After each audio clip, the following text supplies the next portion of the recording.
இதே ஜிம் மூலயமா உடனடியாக தீர்வு கொடுக்க முடியும். இதே ஒரு கோர்ட்டுக்கு ஸ்டேஷனுக்கு போய் 10 வருஷம் 15 வருஷம் 20 வருஷம் ஜவு மாதிரி இஸ்துக்கிட்டு அந்த சொத்தை அவங்களும் அனுபவிக்கிறது இல்லை, யாரும் அனுபவிக்கிறது இல்லை, எல்லாம் வீணாக போயிடுது. ஈஸியாக ஒரே வாரத்தில் ஒரே மாதத்தில் முடிச்சு தருவோம் வேலையை.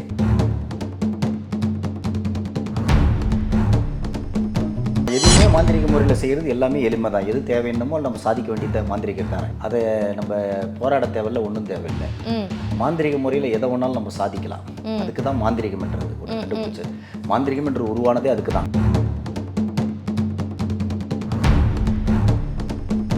இன்னும் நானும் மட்டும்தான் கஷ்டப்படணும், மற்றபடி வர்றவங்க கஷ்டப்படக்கூடாது. எந்த சூழ்நிலையும் அவங்க சொத்து பிரச்சனையாக இருக்கட்டும், குடும்ப பிரச்சனையாக இருக்கட்டும், கடன் பிரச்சனையாக இருக்கட்டும், பிள்ளைங்க பிரச்சனையாக இருக்கட்டும், வாழ்க்கையில் ஆண் பெண் பிரச்சனையாக இருக்கட்டும், எந்த ஒரு உறவாக இருக்கட்டும், தீராத நோயாக இருக்கட்டும், எந்த பிரச்சனையாக இருந்தாலும் அதை நான் பார்த்துக்குவேன்.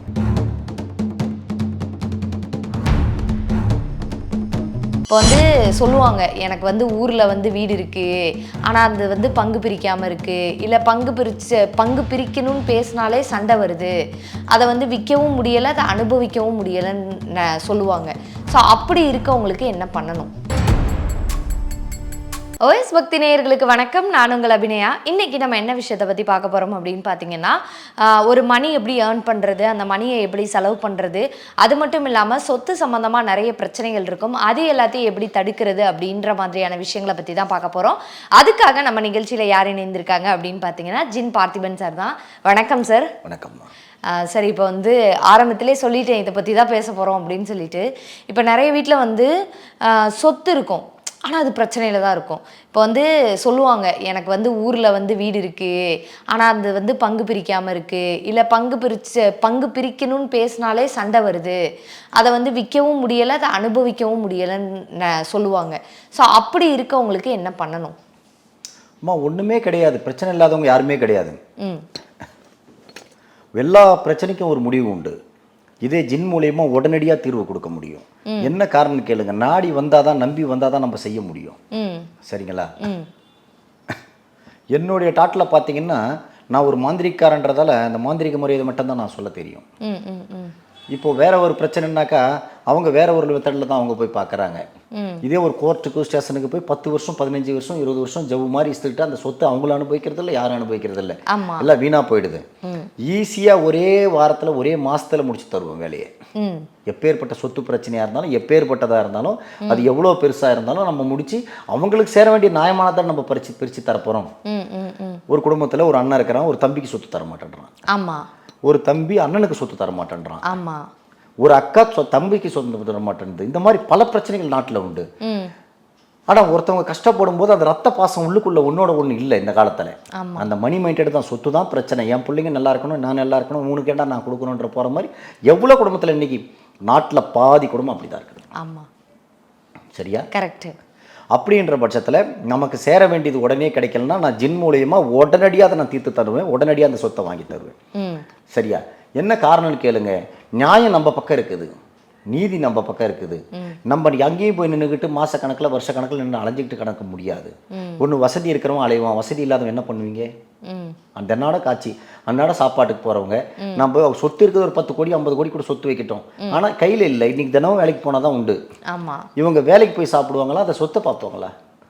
வேலைக்கு போய் சாப்பிட்றது தான் பார்ப்பாங்க. வேலைக்கு போய் சாப்பிடுவோம், சொத்தே வேணான்னு விட்டுட்டு போகிறவங்களாம் நிறைய பேர் நான் பார்த்தேன். ஆமாம் ஆமாம். சரிங்களா? வாழ்க்கையில் எதுவுமே நிரந்தரம் கிடையாது. போகும்போது யாரும் ஒன்று கொண்டுட்டு போக போகிறது கிடையாது. இருக்கும்போது உங்கள் சொத்தை நீங்கள் ஆளணுமா சொல்லுங்கள், நான் செய்து தரேன். என்ன நியாயமாக உங்கள் சொத்தாக இருந்தால், உங்கள் ப்ராப்பர்ட்டியாக இருந்தால், கண்டிப்பாக அது எவ்வளோ பெரிய ஆளாக இருந்தால், எவ்வளோ பெரிய ஆள்கிட்ட மாட்டிகிட்டு இருந்தாலும் கண்டிப்பாக நான் அதை மீட்டு தரேன். ஏன்னா நமக்கு ஜின்னுக்கு தெரிஞ்சது ஒன்று தான், நியாயம் ஒன்று தான். சரிங்களா? நம்பி வந்தாக்கா கண்டிப்பாக நம்ம காப்பாற்றலாம். நீங்கள் எதை சொல்கிறது, நாட்டில் எவ்வளோ தேவையில்லாததெல்லாம் செலவு பண்ணுவீங்க. ஆமாம். ஒரு டூர் போவாங்க, வெளிநாட்டு டூர் போவாங்க, ஜாலியாக ஒரு ஃபங்க்ஷனை கிராண்டாக வேணும்னே 1 லட்ச ரூபாவில் செய்கிறத 10 லட்ச ரூபா செலவு பண்ணுவாங்க. ஆடம்பரங்கள் நிறையா இருக்கும். ஆனால் எங்களை மாதிரி ஆளுங்க கிட்ட வரும்போது மட்டும் கீழே மேலே ஒரு சிலர் அந்த மாதிரி ஒரு சிலர் அந்த மாதிரி யோசிக்கிறாங்க. பல பேர் நெல்லை எங்களை காப்பாத்துன்னு வராங்க. காப்பாத்துன்னு வரக்குள்ள இன்னி வரைக்கும் காப்பாற்றிக்கிட்டு தான் இருக்கிறேன். பல பெரிய பெரிய பிரபலங்கள் வெளியே, நான் சொல்லக்கூடாத இடத்துல பெரிய பெரிய பேர் வரக்கூடாது, அத்தனை இடத்துல நீங்க பெரிய சொத்து பிரச்சனை நீங்க நான் தீர்த்து கொடுத்துட்டு வந்திருக்கிறேன். சரிங்களா? சார் இப்போ எங்களை மாதிரி 90s கிட்ஸ்லாம் இருக்காங்கல்ல, 90s கிட்ஸ்லாம் என்ன பண்ணுறாங்க அப்படின்னா, எங்களுக்குலாம் சொத்து பிரச்சனையே வராது, ஏன்னா எங்கள் அப்பா அம்மா எந்த சொத்தும் சேர்த்து வைக்கல அப்படின்னு சொல்கிறாங்க. ஆனால் பூர்வீக சொத்தை பற்றி அவங்க எந்த யோசனையுமே பண்ண மாட்டேங்கிறாங்க. எப்படின்னா, எனக்கு இப்படி ஊரில் ஒரு வீடு இருக்குது, நிலம் இருக்குது, இதுக்காக நான் வந்து எதாவது டைம் ஸ்பெண்ட் பண்ணோம் அப்படின்னு யோசிக்க மாட்டேங்கிறாங்கல்ல. ஸோ இந்த மாதிரி இருக்கிற பீப்புள்ஸுக்கு என்ன பண்ணலாம்?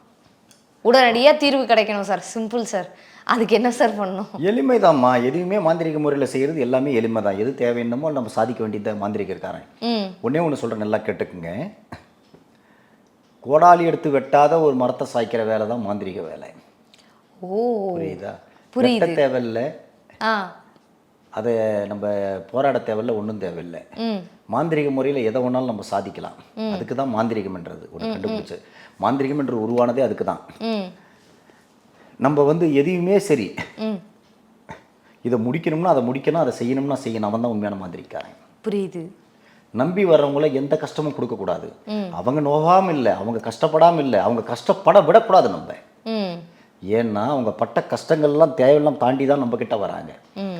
நம்மளும் வந்து கஷ்டப்பட விடுறதுக்காக நம்ம இல்லை. நம்ம இனிமேல் நிம்மதியாக தூங்குவோம், இனிமேல் வீட்டில் போய் படுப்போம்ட்டு தான் வருஷக்கணக்கில் தூங்காதவங்க கூட நம்மளை பார்த்து தான் நிம்மதியாக தூங்க வராங்க.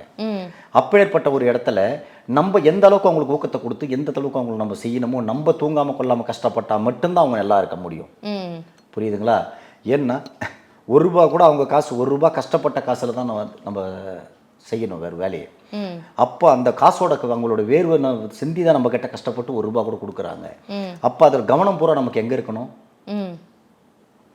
நம்ம கிளைண்ட் தான் நமக்கு கடவுள், அப்படி தான் நினைக்கணும் நம்ம. புரியுதுங்களா? எந்த ஒரு மாந்திரிகவாதியும் சரி அப்படி நினச்சி செய்தாவே கண்டிப்பாக எல்லாருமே சிறப்பாக இருக்கலாம். எந்த தொழிலுமே சிறப்பாக நமக்கு வேணும்னா முதல்ல தொழிலை நேசிங்க. முதல்ல பணத்தை நேசிக்காதீங்க. முதல்ல தொழிலை நம்புங்க. தான் தொழில் மேலே வச்சுக்கிற என்ன விவரம் இருக்குதோ நம்ம உயிரை விட அதிகமாக தொழிலை நேசிச்சிங்கன்னாவே கண்டிப்பாக எல்லாருமே சக்ஸஸ்ஃபுல் தான். சரிங்களா? Okay sir. இப்போ வந்து ஒரு சொத்து வாங்க போகிறோம். அது வந்து இப்போ நான் கேட்டது வந்து பூர்வீக சம்மந்தமாக. இப்போ ஒரு சொத்து வாங்குறதுக்கு திருப்பி தடை ஏற்பட்டுகிட்டே இருக்கும். இல்லை வந்து நிறைய பேர் இப்போ வந்து எப்படின்னா, ஒரு லேண்டுக்கு பாதி காசு கட்டியிருப்பாங்க, அடுத்து வந்து அதை கட்ட முடியாது. கட்ட முடியாமல் வந்து என்ன நடக்கும் அப்படின்னா, அவங்களால வந்து அந்த லேண்டை வாங்க முடியாது, போட்ட காசும் வேஸ்ட்டாக போயிடும், பாதி கட்டியிருப்பாங்க அந்த காசும் வேஸ்ட்டாக போயிடும். இந்த மாதிரி பிரச்சனையில் இருக்கவங்களுக்கு என்ன மாதிரியான விஷயங்கள்லாம் பண்ணலாம் சார்? எந்த மாதிரி பிரச்சனையில் வந்தாலும் சரி, அந்த லேண்டை பாதி கட்டி பாதி முடிக்க முடியலையா, அந்த லேண்டை நான் முடிச்சு தரேன். சரிங்களா? ஏன்னா இவன்ன வச்ச காலை பின்ன வைக்கக்கூடாது. என் ஜின்னை பொறுத்த வரைக்கும் ஜின் பார்த்திவனை நம்பி வரவங்களுக்கு எல்லாருக்குமே ஒரு விஷயம்தான். இந்த மாந்திரிக தொழிலை பொறுத்த வரைக்கும் எதையுமே வரவங்களை வந்து கஷ்டம் கொடுக்கறதுக்கும் அவங்க கவலைப்படுறதுக்கும் நம்ம கிட்ட கிடையாது. என்னைக்கு நம்ம இடத்துல கால் எடுத்து வைக்கிறாங்களோ அன்னைக்கு அதோட அவங்க கஷ்டம் தீர்ந்துடணும். இனிமேல் அதை பார்த்துக்கக்கூடியது ஜின் பார்த்திவன்னு ஜின்னும் நானும் மட்டும்தான் கஷ்டப்படணும்.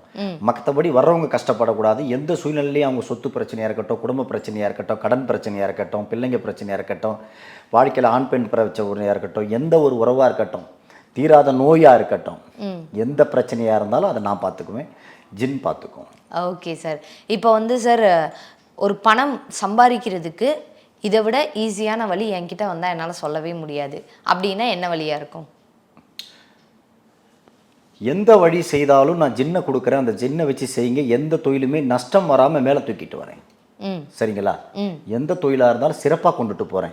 அது எவ்வளோ பெரிய கஷ்டமான தொழிலாக இருந்தாலும் சரி, எவ்வளோ பெரிய லாஸில் போனாலும் சரி, முடியாதுன்ற பட்சத்தில் போகிறதா இருந்தாலும் சரி. உதாரணத்துக்கு இப்போ உயிர் போகிற ஸ்டேஜில் ஒருத்தனை கொண்டுட்டு போனால் காப்பாற்றலை, அந்த ஸ்டேஜில் தான் நான் சொல்கிறேன்.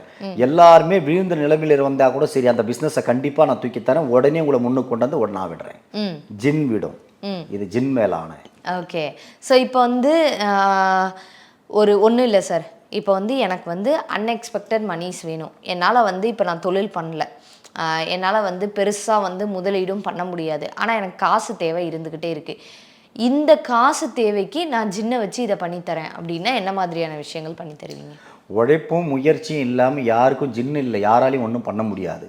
இந்த துறையில் இதை வச்சு இதில் பயன்படுத்தி முயற்சி எடுக்கிறவங்களுக்கு தான், முடியாதவங்களுக்கு தான் ஜின்னு செய்யுமா தவிர, நான் சும்மா படுத்துக்கிட்டு இருப்பேன் எனக்கு கூரை பிரிச்சுன்னு கொட்டினோம்னா அது தன்னால் முடியாது. ஏன்னா எல்லாத்துக்குமே சரி, ஜின்னு எதுக்கு பயன்படுத்தணுமோ அதுக்கு தான் பயன்படுத்தணும். இப்போது ஒரு பையன் ஓட்டத்தில் ஓடுறான்னா என்னால் ஜெயிக்க முடியல, ஆனால் நான் ஓடுற வெறி இருக்குதுன்னு சொல்லி ஓடுறவனை ஜெயிக்க வைக்கலாம். நான் ஓடவே மாட்டேன் என்னை ஜெயிக்க வைங்கன்னா அது கண்டிப்பாக முடியாது. ம் அது யாராலையும் சரி. ஓகே. இப்போது நீங்கள் சிஎம்மா கூட ஆகலாம், பிஎம் ஆகலாம், மினிஸ்டர் ஆகலாம், இப்போ எல்லாமே எந்த ஒரு ஆசையாவது இருக்கணும். அதுக்கு உண்டான வெறியாவது உங்களுக்குள்ளே இருக்கணும். அந்த முயற்சியாவது உங்களுக்குள்ளார இருந்தால் கண்டிப்பாக ஒரு நாள் இல்லை ஒரு நாள் கண்டிப்பாக நீங்கள் அச்சீவ் பண்ணலாம். ம் ஏன்னா இப்போ எல்லாருமே இன்னைக்கு பெரிய இடத்துல வந்தது கிடையாது. ம் ம் பிறக்கும் போதே அப்படி கிடையாது. இன்னைக்கு எல்லாருமே பிரைம் மினிஸ்டர்லேருந்து எல்லாருமே வந்து சாதாரண ஒரு வறுமையில் ஏழ்மை குடும்பத்திலேருந்து தான் முதலமைச்சராகி பிரதமராகி வந்திருக்காங்க. எவ்வளோ குடும்பம் இன்னைக்கு பெரிய பெரிய ஆளாக இருக்கிறாங்க. அவங்களுக்குள்ள இருந்த ஒரு உணர்வு தான், அவங்களுக்குள்ள இருந்த ஒரு வெறி தான். ம் புரியுதுங்களா? அப்போ நம்ம அந்த மாதிரி இருக்கிறவங்களுக்கு நம்ம கூட சின்ன பக்கபலமாக கொடுத்து நம்ம கண்டிப்பாக உடனடியே செய்ய வைக்க முடியும். ம் அதை விட்டுட்டு நான் சோம்பேறியாக படுத்துட்டு இருப்பேன், ம் நான் பரீட்சையே எழுத மாட்டேன், நான் பாஸ் ஆகணும்னா அது கண்டிப்பாக வாய்ப்பு கிடையாது. ம் சரி, என்ன பண்ணலாம் சார்? கண்டிப்பாக ஒரு முயற்சி இருக்கணும், அவங்களுக்குள்ள ஒரு வெறி இருக்கணும். கையில் ₹1 இல்லைன்னா கூட முயற்சியும் வெறியும் நான் இதில் சாதிப்பேன் ஒரு வெறி இருந்தால் கண்டிப்பாக நான் ஜின்னு தருவேன், கண்டிப்பாக உங்களுக்கு வெற்றி பெற செய்கிறேன். Okay sir. ஸோ இப்போ வந்து நிறைய விஷயங்கள் ஒரு மணி சம்மந்தமாக இருக்கட்டும் சரி, அவங்களோட சொத்து பிரச்சனைகளுக்கு என்ன தீர்வு இருக்குது, அதை நீங்கள் எந்த முறையில் பண்ணுறீங்க அப்படின்றத ரொம்ப தெளிவாக சொல்லியிருக்கீங்க சார். நன்றி சார். இந்த நிகழ்ச்சியை பற்றிய உங்கள் கருத்துக்களை கீழிருக்கும் தொலைபேசி எண் மற்றும் மின்னஞ்சலில் தெரிவிக்கலாம்.